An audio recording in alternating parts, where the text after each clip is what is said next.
You say you are lost, that you don't know where to start, that nothing makes sense, that all the options seem confusing and no path feels safe. You repeat this like a mantra.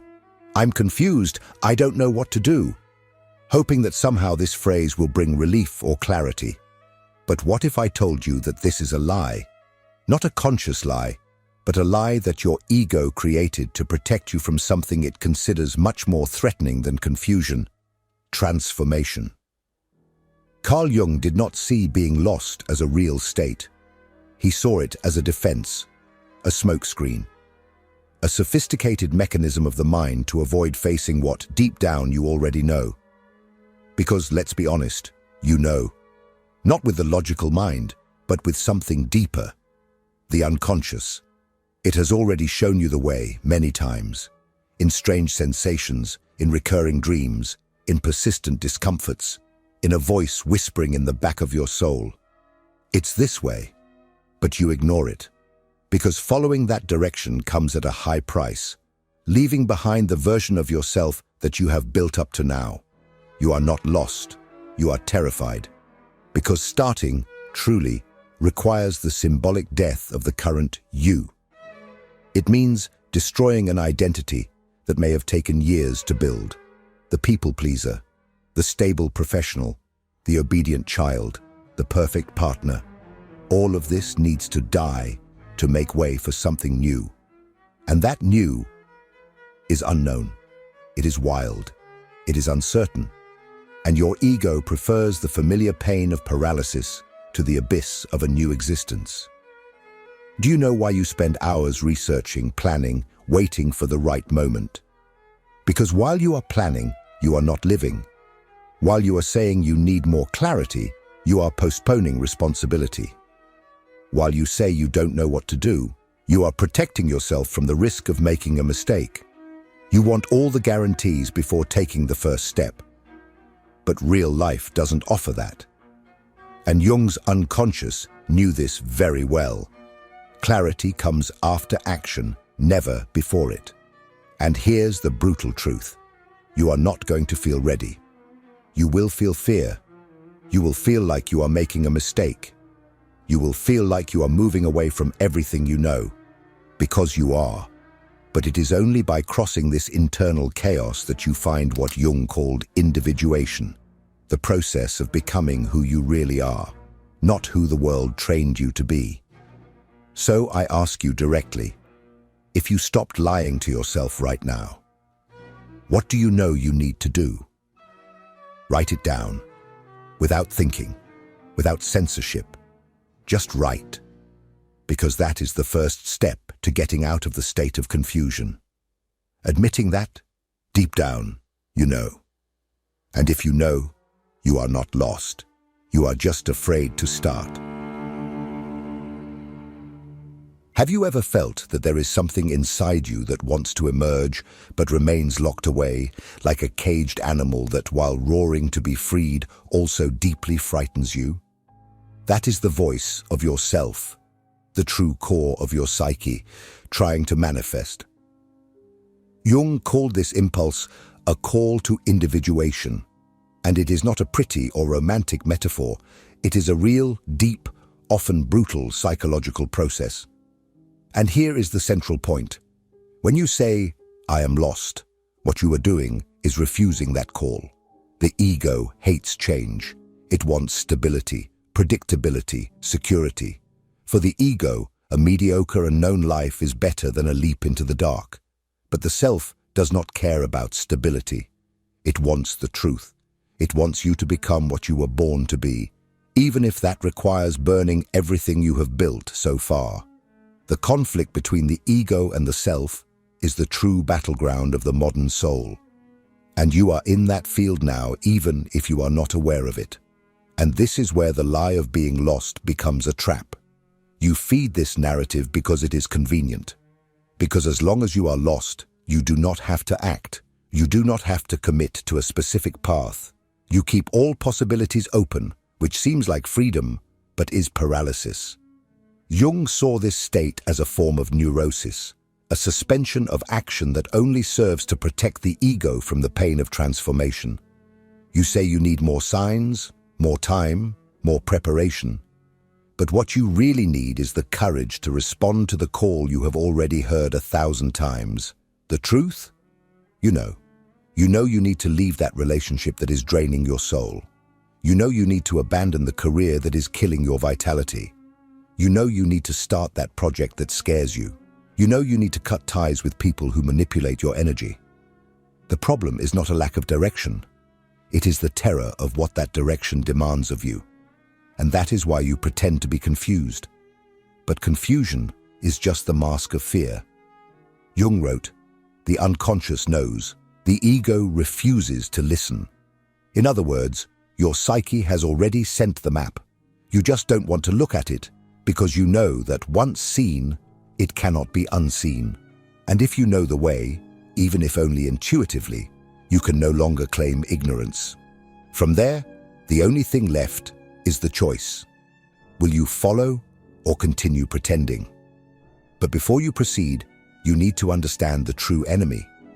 What is preventing you from starting is not the world, nor fate, nor bad luck. It is 3 deep terrors that live within your mind, 3 hidden forces that silently sabotage any attempt to begin. In the next part, we will expose these terrors with surgical precision, because only when you understand what is truly paralyzing you can you finally break free. If this content is making sense to you, click the subscribe button and subscribe to the channel. Thank you for your support. Do you want to know why you haven't started yet? Why even knowing what you need to do, even feeling deep down in your soul what calls you, you remain in the same place? The answer is not a lack of clarity. It lies in 3 invisible terrors that operate silently behind the scenes of your mind. Jung identified these fears as the great saboteurs of the individuation process. They are not superficial. They do not whisper. They scream in the unconscious. And if you do not recognize them, you will continue to call paralysis search. You will continue to call fear lack of purpose. The first terror is the death of the current identity. Starting something new inevitably means letting something die. And for the ego, this is unbearable. If you decide to abandon a career, you are not just changing professions. You are killing the you that was defined by that choice. The respectable doctor, the stable engineer, the dedicated teacher. This identity was built with years of effort, sacrifice, and social acceptance. And now, to move forward, you need to destroy it. You need to accept that what brought you here will not take you where you need to go. That hurts. And the ego prefers the known suffering to the necessary annihilation. The second terror is total responsibility. While you say you are lost, you are protected. You can hide behind the idea that the universe has not yet shown you the way, that you are waiting for a sign, that it is not the right time. But the moment you decide, choose, begin, all the responsibility falls on your shoulders. If you fail, it was because you tried. There is no one else to blame. You cannot say it was a lack of clarity. It was your choice. That is a heavy burden. And for many, it is more comfortable to live in the illusion that they are waiting for the right moment than to face the weight of authoring their own destiny. The third terror is the deepest of all, the encounter with the unknown. The unconscious knows that by starting the true path, you will enter uncharted territory. You will have to deal with emotions you have never faced, fears that have been dormant, aspects of yourself that you have always avoided. You do not know who you will become in the process. And this uncertainty, this loss of absolute control, is experienced by the ego as a threat of death. Jung understood that the fear of the unknown is one of the main reasons we cling to miserable situations simply because they are familiar. You prefer the known misery to uncertain freedom.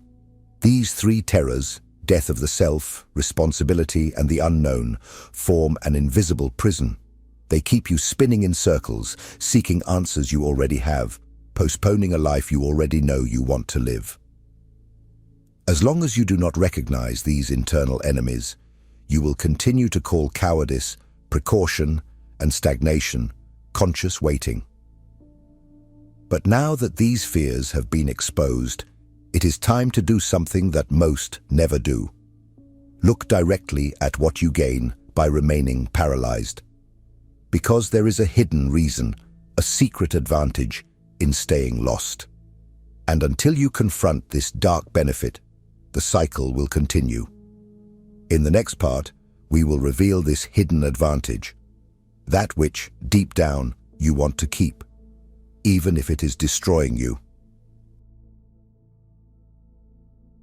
You might think that being lost is a curse, that this feeling of confusion, this constant paralysis, this life suspended in almost, is a useless suffering. But Jung invites us to look deeper, much deeper, because according to him, no neurotic state persists without bringing some benefit to the psyche.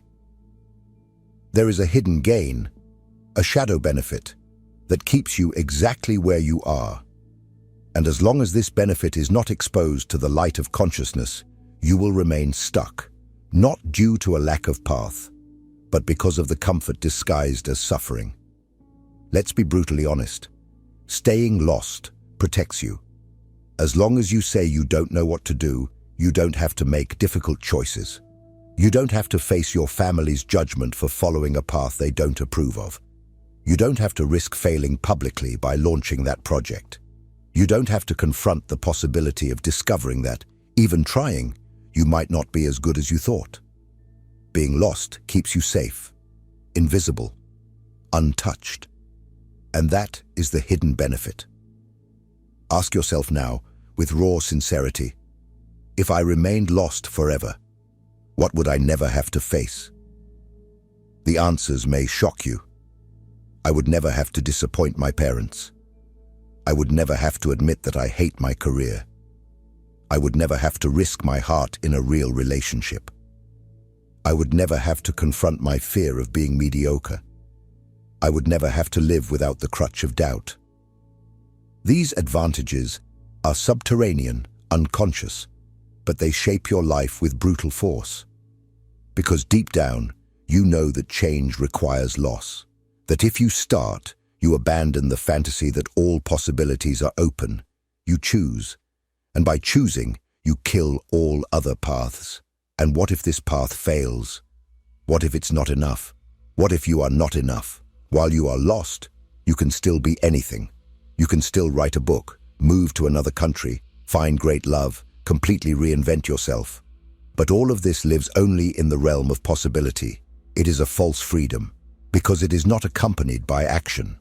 You are like a prisoner who prefers the familiar cell to the open door to an unknown world. The hidden benefit of being lost is that you never have to commit. You never have to take responsibility. You never have to face your oldest fear, discovering who you really are outside of others' expectations. And that, for the ego, is unacceptable. But now that you know this, the spell begins to break. You can no longer pretend to be just a victim of confusion. You are, in some way, choosing to remain where you are. And if you are choosing, you can choose differently. But how? The next step is to face not just the fear, but to dialogue with it. Jung developed a profound method for this kind of crossing: active imagination. And it is through it that you will be able to access your future self, the version of you that has already had the courage to start. In the next part, you will learn about this process and discover what this braver version of you has to say, because it already exists, and it is waiting for you to listen. Have you ever stopped to imagine who you would be if you had the courage to start? Not who you could be, but who you will be the moment you stop running and take the first step. This is not an optimistic fantasy or a cheap motivational exercise. It is a profound process of reconnection with your unconscious, what Jung called active imagination. Unlike the common visualization that modern coaching has trivialized, active imagination is a psychological ritual. A bridge between you and the deepest parts of your psyche. Jung believed that when you silence the noise of the world and dive inward with intention, images, voices, and answers emerge. And they do not come from your rational mind. They come from the self. And the self has already walked this path. It already knows who you need to become. So close your eyes, take a deep breath, and imagine yourself 5 years from now. But not just any version of you. Imagine the version that had the courage to start, the one that answered the call you have been ignoring, the one that faced the 3 terrors, the one that let the old self die and was reborn into something new. That version of you already exists, in the field of real potentiality, not fantasy, and it has something to say. Ask it. What do you have that I don't have yet? What do you know now that I still haven't understood? Was it worth starting even without guarantees? Don't force answers. Just listen. Perhaps it smiles with compassion. Perhaps it cries to see you still trapped. Perhaps it says, the pain you fear is not even half of the pain of staying where you are. Or perhaps it says what Jung knew, and so many ignore, that you do not heal with ready-made answers. You heal with courage, with movement, with renunciation. This meeting with your future self is not a mental trick. It is a reconnection with the wisest part of you, the one that is not addicted to spiritual procrastination, the one that is not concerned with anyone's approval, the one that knows that living is choosing to die to everything you are not. And perhaps, in this silent dialogue, you realize something terrifying, that the longer you spend avoiding the path, the more it begins to exact a price. Stagnation turns into suffering, doubt turns into despair, and life begins to force the change you refuse to initiate. This is the next inevitable point of the journey. A truth that Jung called enantiodromia, the reversal of opposites. Because you cannot pretend to be lost forever without consequences. The unconscious will react. It will drag you. It will collapse your world if necessary. And this is what we will talk about next. What happens when you resist change so much that it starts to swallow you? Because you cannot run away forever. And perhaps, just perhaps, it is better to start of your own volition than to wait for the collapse. If what you're hearing resonates with you, you'll find real value in my ebooks. Beyond the Shadow breaks down Jung's core ideas, while Dialogues with the Unconscious gives you a 30-day path to apply them in your life. Both are linked in the pinned comment. You can postpone, rationalize, disguise with spirituality, mask with productivity, or even hide behind safe routines. But a silent truth is chasing you. If you keep ignoring the call, the collapse will come. Carl Jung knew this, and he named this inevitable process enantiodromia. The natural movement where everything taken to the extreme transforms into its opposite. The comfort zone turns into a prison. The search for clarity becomes existential paralysis. The not knowing what to do transforms into chronic suffering. You can pretend for a while that you are waiting for a sign, a push from fate, a final proof that now is the right moment. But the unconscious does not work with dates. It works with accumulated pressure. And when you deny life for too long, it bursts from the inside out. This is how the collapse comes. And I am not talking about something mystical. I am talking about the psychological collapse that Jung repeatedly saw in his patients. Inexplicable anxiety, panic attacks, identity crises, a sense that nothing makes sense, growing depression, isolation. The soul begins to scream when you silence it for too long. And this reversal, this enantiodromia, is not punishment, it is correction. The psyche is trying to save you from yourself. It is trying to destroy your stagnation before it destroys your life.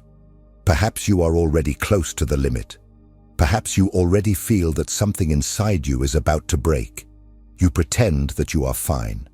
You pretend that you are just waiting for more clarity. But deep down, you know, there is no more time. The I am lost no longer convinces even you. The mask is falling apart. And what will remain when it falls? It is at this point that most people wait for a miracle. But Jung was clear. Miracles do not happen for those who do not move. Transformation is not magical. It is conscious action. And that is why, if you have come this far, it is no longer the time to understand. It is the time to start. Even small, even with fear, even without guarantees.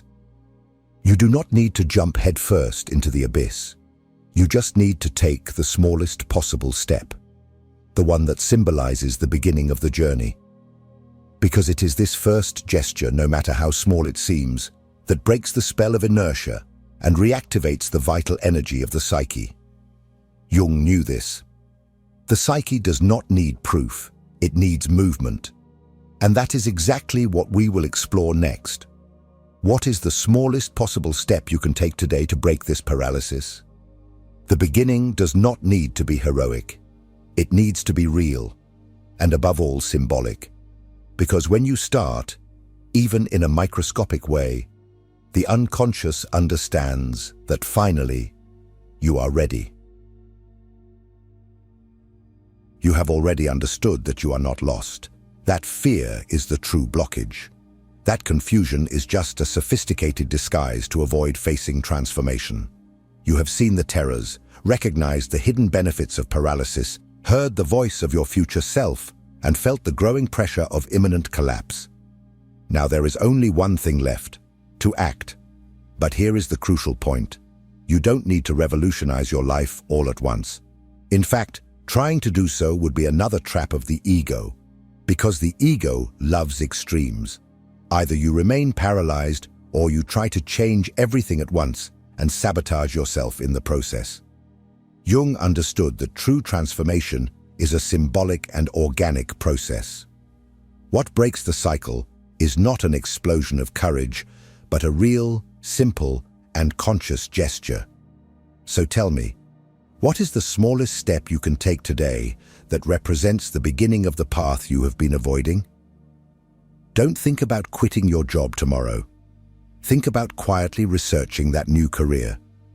Don't fantasize about ending a relationship now, but write a letter that will never be sent, where you say everything you have been swallowing. Don't plan to move to another country, but visit the neighborhood or city that has always called to you. The step has to be small enough not to scare you, but loaded with enough truth to be symbolic. This gesture is a ritual. It is a direct communication with your unconscious. It is saying, I heard you, I am ready to begin. And when you do this, a gear shifts inside you.